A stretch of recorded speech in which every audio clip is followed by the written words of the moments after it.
अगदी 10 मिनिटांच्या आत तयार होईल असा अप्रतिम चवीचा वाम मसाला आज आपण बनवणार आहोत।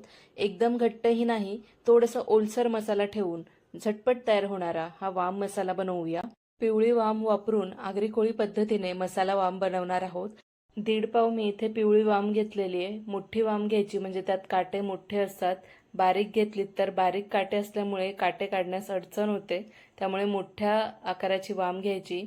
मिक्सरच्या भांड्यामध्ये आलं, लसूण, हिरवी मिरची आणि कोथिंबीर घालून एक पेस्ट करून घ्यायची।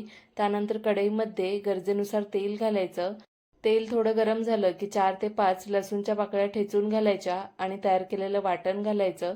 आलं लसूणचं पूर्ण कच्चेपणा जाईपर्यंत बारीक गॅसवर हे परतून घ्यायचं। त्यानंतर बारीक चिरलेला टोमॅटो आणि चवीनुसार मीठ घालायचं। टोमॅटो पूर्ण मऊ होईपर्यंत बारीक गॅसवरच हा परतून घ्यायचं।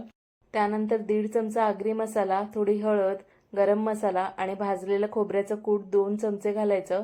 कोकमचे 4 ते 5 तुकडे घालून हा मसाला थोडा फ्राय करून घ्यायचा आणि त्यानंतर गरजेनुसार गरम पाणी घालायचं। इथे मला हलका ओलसर मसाला हवाय, जास्त घट्ट नकोय, त्यानुसार मी इथे पाणी घातलंय। वामचे तुकडे घातल्यानंतर अजून ते शिजेपर्यंत आटेल सुद्धा, त्यानुसार इथे पाणी घाला। तर इथे मी वामचे तुकडे घातलेले आहेत।